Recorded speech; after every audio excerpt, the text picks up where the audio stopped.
Hello दोस्तों, मैं लखपत कुमार आपका यूपीएससी फाइटर 100 में बहुत बहुत स्वागत करता हूं।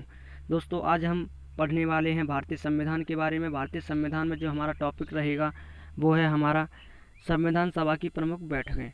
दोस्तों, आज हम पढ़ेंगे संविधान सभा की प्रमुख बैठकों के बारे में।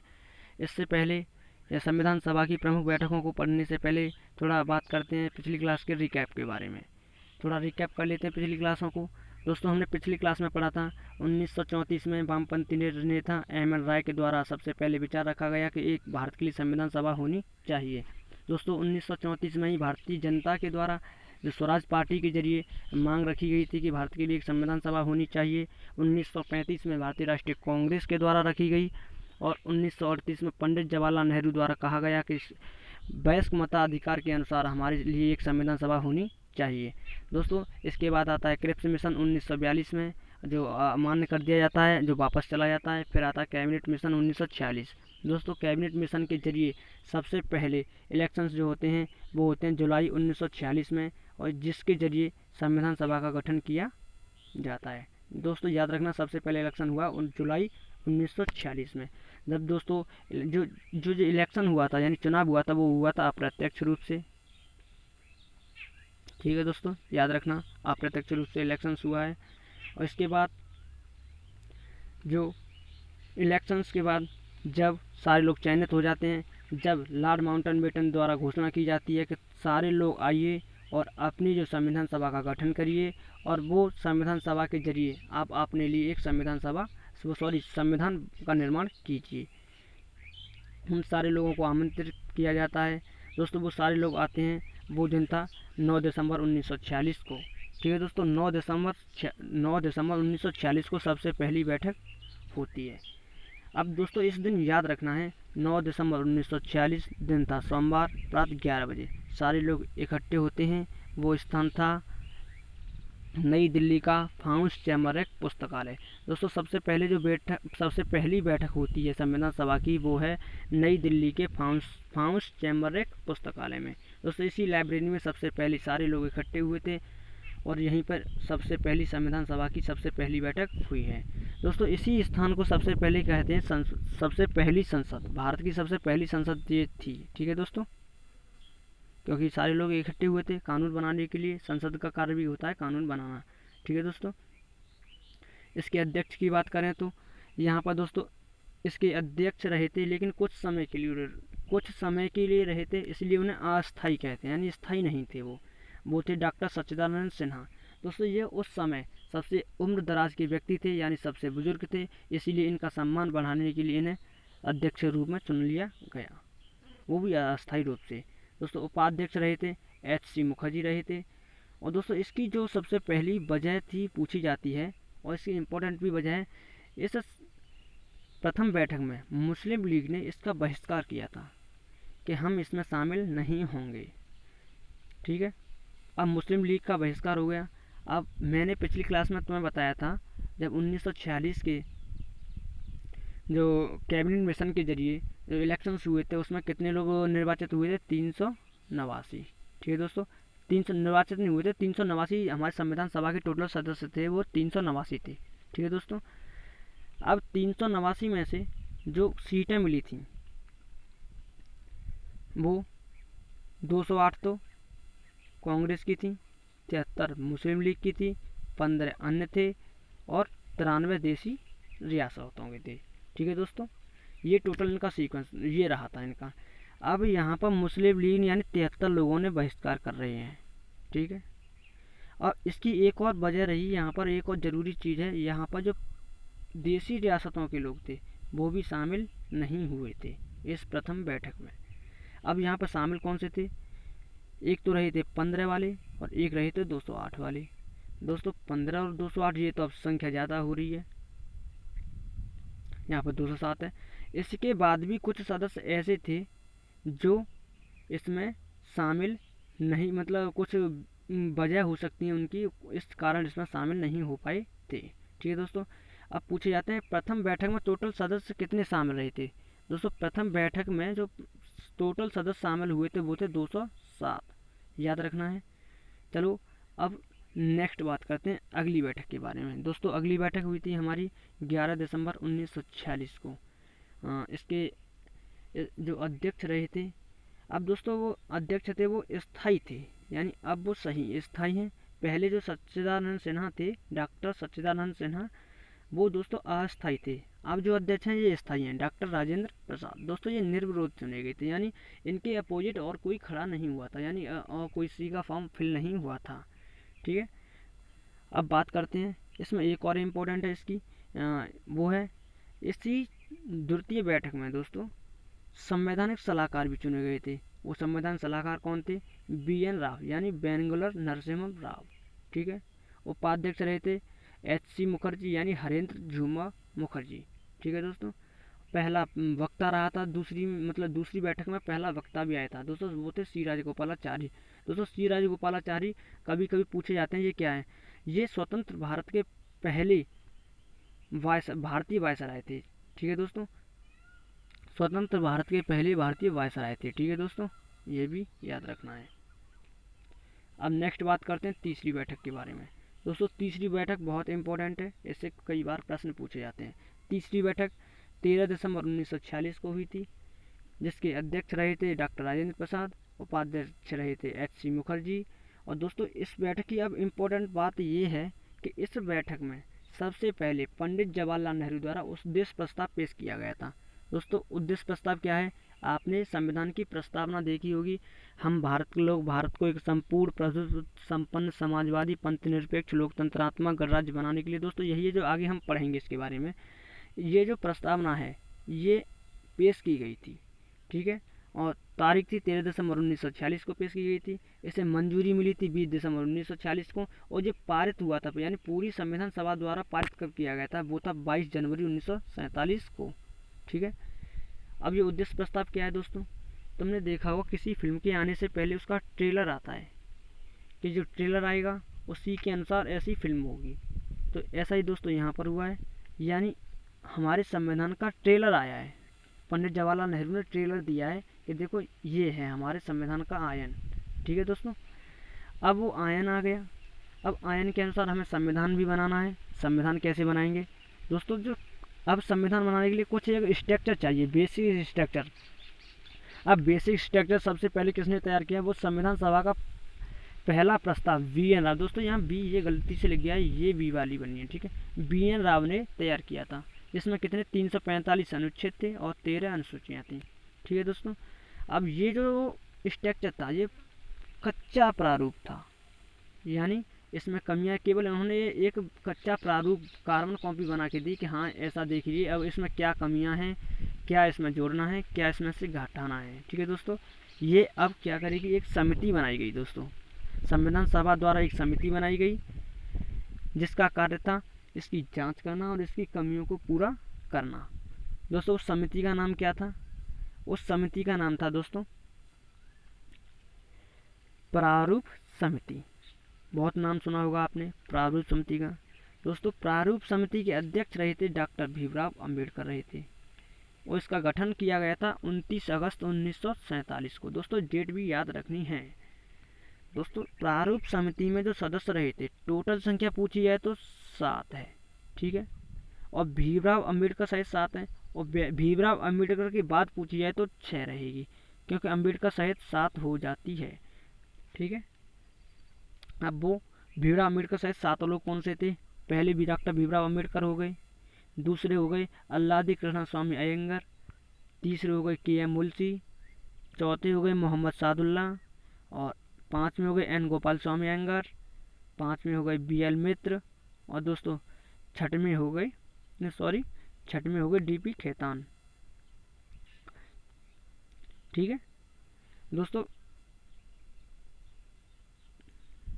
जो DP खेतान रहे हैं उनकी मृत्यु के बाद 1948 में TT कृष्णामाचारी आते हैं, और BL मित्र के बाद इनके N माधवराव भी आते हैं। ठीक है दोस्तों, अब बात करते हैं आगे। अब दोस्तों ये जो लोग आ गए सारे, संविधान सभा के लिए जो कच्चा प्रारूप था उसके लिए जांच के लिए एक समिति का गठन कर दिया गया, प्रारूप समिति, जिसके अध्यक्ष डॉक्टर भीमराव अम्बेडकर बना दिए गए। अब वो जो है, अब संविधान सभा जो कच्चा प्रारूप उसमें कुछ कमियां लेके आएंगे कि इसमें ये कमियां हैं, ये ऐड करो, ये घटाओ, वो करो, ये करो। तो अब जो बहसें होंगी, तुमने देखा होगा कि चीज़ संसद में, अपनी संसद में तुमने देखा होगा कोई भी कानून पारित करने से पहले संसद में बहस होती है कि इसमें ये सही है, इसे ये करो, ये करो, मतलब कुछ भी कम करते हैं, कभी बढ़ाते हैं, कभी घटाते हैं। तो अब बहसें होंगी, जैसे हम कहते हैं संविधान सभा द्वारा वाचन, यानी ये बहसें होंगी। तो पहला वाचन कब स्टार्ट होता है? 4 नवंबर 1948 से लेकर के 9 नवंबर 1948 तक चलता है। यह सबसे छोटा वाचन था, यानी इसमें जो देखा जाए तो कम समय के लिए चलाया था ये, ठीक है। दूसरा वाचन जो दोस्तों चलता है वो चलता है 15 नवंबर 1948 से लेकर 17 अक्टूबर 1949 तक, ठीक है दोस्तों। अब तीसरे वाचन की बात करते हैं। तीसरा वाचन चलता है 14 नवंबर 1949 से लेकर 26 नवंबर 1949 तक, ठीक है दोस्तों। हमारा जो संविधान अब 26 नवंबर 1949 को स्वीकार कर लिया जाता है, यानी जो सारी कमियां रही थी कि ये कमियां पूरी होते गई, एक समय आया कि वो पूर्ण रूप से कंप्लीट हो गया। अब जब वो कंप्लीट हुआ था, वो डेट क्या थी? 26 नवंबर 1949। दोस्तों हम प्रस्तावना में कहते हैं मिति मार्ग शुल्क सप्तमी संवत 2006 विक्रमी को एतत् द्वारा, ठीक है दोस्तों। वही है 26 नवंबर को जो था, मतलब संवत दो, मतलब जो 26 नवंबर 1949 को जो था हमारा, उसी दिन हमारे संविधान को स्वीकृति मिली थी, ठीक है। इस दिन हमारा संविधान अंगीकृत किया गया था दोस्तों। जो अंगीकृत किया था, जब इसमें कितने आर्टिकल थे, यानी मूल संविधान हमारा यहाँ पर बन चुका है। मूल संविधान में हमारे 395 अनुच्छेद, 22 भाग और 8 अनुसूचियाँ सम्मिलित हैं। इसे ही हम कहते हैं मूल संविधान, ठीक है दोस्तों, याद रखना है तुम्हें, मूल संविधान इसे ही कहते हैं। अब बात आती है, ये संविधान चलो हमारा बन गया, 26 नवंबर 1949 को बन गया दोस्तों। ये 26 नवंबर 1949 को ही ना हमारे 15 अनुच्छेद लागू हो जाते हैं दोस्तों। इसके बारे में चलो अभी थोड़ा आगे बताएंगे। इससे पहले चलो बात करते हैं इसके लिए कितना समय, इसे बनाने के लिए कितना समय लगा दोस्तों। समय लगा 2 वर्ष 11 माह 18 दिन। ये तो हर किसी को आता है, चलो कोई बात नहीं है। अब इनके अधिवेशनों की बात करते हैं दोस्तों। इसमें कितने अधिवेशन हुए थे दोस्तों? इसके अधिवेशन जो हुए थे 11, ठीक है। कभी कभी 12 भी लिखा आता है। 12 दोस्तों कब आता है? जब 24 जनवरी को हम ऐड कर लेते हैं, ठीक है। वैसे कितने हुए थे? 11। जो अंतिम अधिवेशन हुआ था वो था 26 नवंबर 1949 को, ठीक है दोस्तों। 26 नवंबर 1949 को संविधान में जो 15 आर्टिकल थे वो लागू हो गए थे इसी दिन से। 15 आर्टिकल कौन से थे?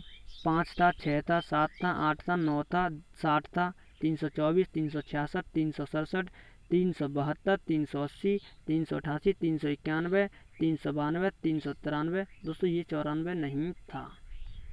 कभी कभी किसी किताब में मिलता है कि 394 भी था, लेकिन ये नहीं था, इसलिए मैंने लिखा है यहाँ पर, तो मैं इसीलिए बता रहा हूँ कि ये नहीं था, ठीक है। यहाँ पर केवल 15 आर्टिकल थे जो लागू किए गए थे, ठीक है दोस्तों।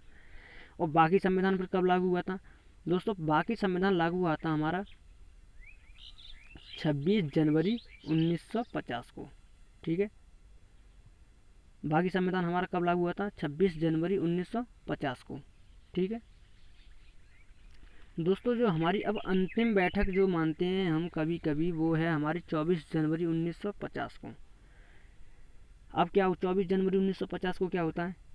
यहाँ पर दोस्तों संविधान जो था हमारा संविधान बन चुका था 26 नवंबर 1949 को। अब दोस्तों 26 नवंबर 1949 को संविधान बन चुका था, उस पर सारे लोगों के सिग्नेचर कराने थे। अब वो जो सिग्नेचर किए गए थे दोस्तों 24 जनवरी 1950 को संविधान सभा के सदस्यों द्वारा सिग्नेचर किए गए थे, ठीक है दोस्तों। और वो टोटल कैंडिडेट थे वो थे 284। यानी अब जो हमारे 24 जनवरी 1950 को 284 लोगों ने हमारे संविधान पर सिग्नेचर किया दोस्तों। सबसे पहले से जो पहला सिग्नेचर किया था वो हमारे प्रधानमंत्री पंडित जवाहरलाल नेहरू ने किया था, और अंतिम जो किया था वो जो हमारे राष्ट्रपति रहे हैं डॉक्टर राजेंद्र प्रसाद, उन्होंने किया था। ठीक है। और 24 जनवरी 1950 को ही हमारा राष्ट्रगीत वंदे मातरम और राष्ट्रगान जनगण मन अपनाया गया था। ठीक है दोस्तों। और इसी दिन हमारे डॉक्टर राजेंद्र प्रसाद रहे थे पहले राष्ट्रपति के रूप में चयनित हुए थे। ठीक है दोस्तों। अब कुछ इम्पोर्टेंट बात कर लेते हैं।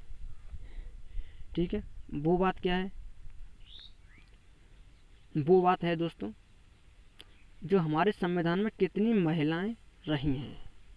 संविधान सभा में, संविधान में नहीं दोस्तों, संविधान सभा में कितनी महिलाएं थीं। दोस्तों संविधान सभा में जो कुल महिलाओं की संख्या थी वो थी 15।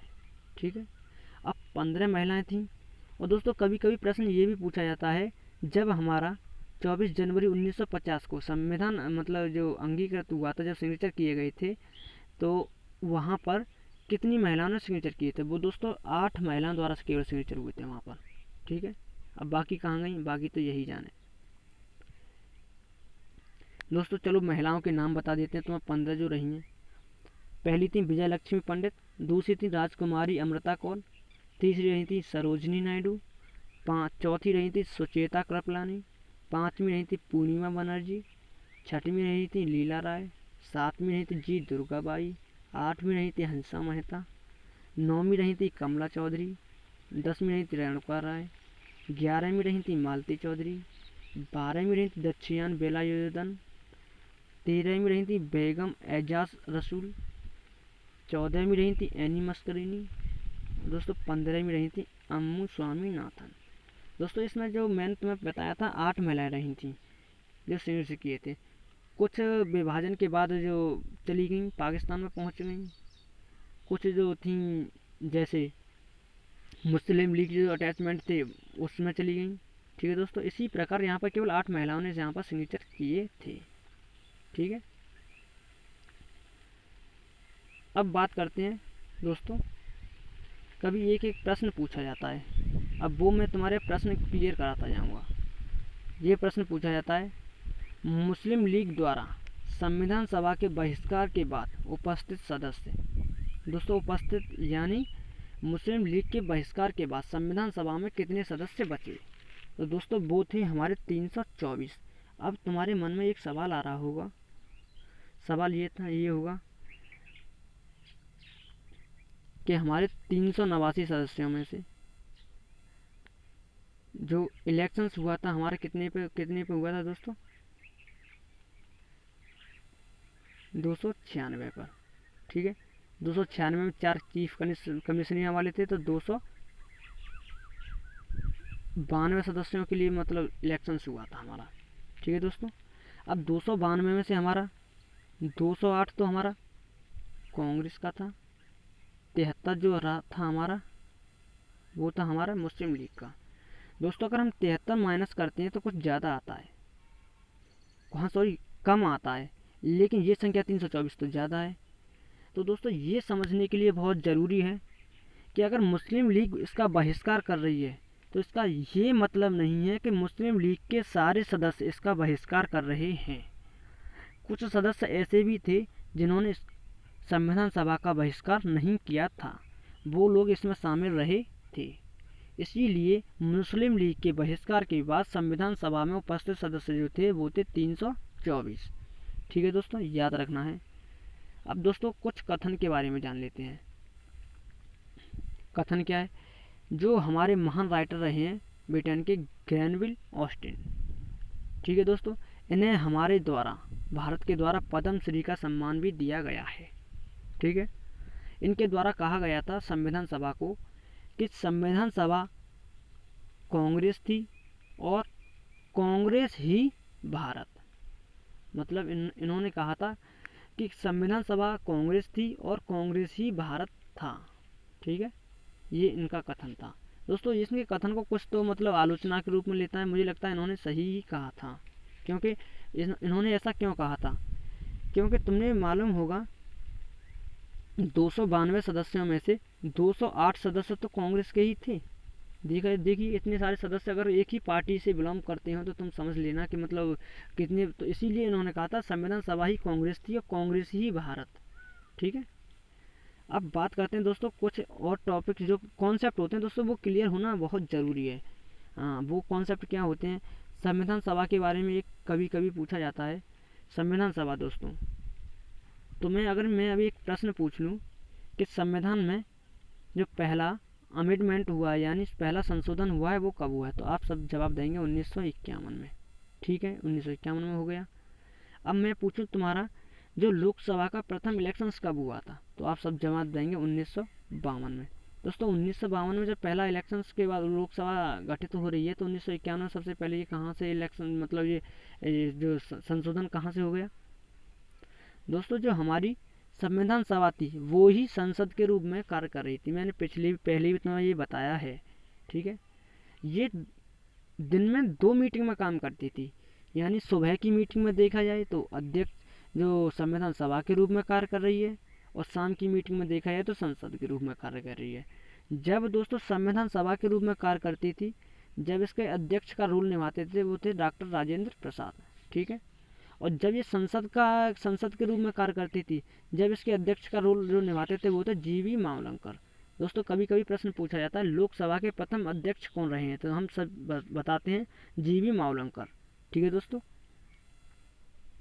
अब नेक्स्ट कथन की बात कर लेते हैं। संविधान सभा को और लोगों ने क्या कहा है दोस्तों? Vincent Churchill. ठीक है, जो विंसेंट चर्चिल जो ब्रिटिश के प्रधानमंत्री थे, उन्होंने हमारी संविधान सभा को एक ही जाति की संस्था कहा है। ठीक है दोस्तों, इनका एक और कथन था, वो था इन्होंने जब प्रथम बैठक में मुस्लिम लीग बहिष्कार कर देती है, ठीक है, तो जब ये कहते हैं कि ये एक ऐसा विवाह है जिसकी दुल्हन ही गायब है। ठीक है दोस्तों, विंसेंट चर्चिल कहते हैं ये एक ऐसा विवाह है जिसकी दुल्हन ही गायब है। हमारे संविधान सभा को ऐसे ये कहते हैं दोस्तों। और संविधान सभा के बारे में एक और कथन देते हैं लॉर्ड साइमन कमिंस, जो साइमन जो थे। ठीक है, लॉर्ड साइमन इस संविधान सभा के बारे में क्या कहते हैं? वो कहते हैं संविधान सभा हिंदुओं की एक संस्था है। ठीक है दोस्तों, संविधान सभा जो है वो हिंदुओं की एक संस्था है। ठीक है दोस्तों, अब हम केवल यहीं तक पढ़ेंगे। जो नेक्स्ट वीडियो में पढ़ेंगे दोस्तों, हम वो पढ़ेंगे महत्वपूर्ण समितियों के बारे में। ठीक है, और समितियों के बाद दोस्तों मैं जो लिखाता जा रहा हूँ वो नोट्स बनाते जाना साथ ही साथ, क्योंकि तुम नोट्स बनाओगे और एक वीडियो को एक बार देखने से समझ में ना आए तो दूसरी बार भी देखें, क्योंकि 2 बार देखने से मुझे लगता है आपको समझ में आ जाएगा और चीज़ें ज़्यादा से ज़्यादा समझ में आनी चाहिए। ठीक है दोस्तों, अगली जो वीडियो हम बात करेंगे समितियों के बारे में करेंगे। और वीडियो को यहाँ तक देखने के लिए बहुत बहुत धन्यवाद दोस्तों। मेरी वीडियो को लाइक और सब्सक्राइब अवश्य करें। मिलते हैं चलो अगली वीडियो में।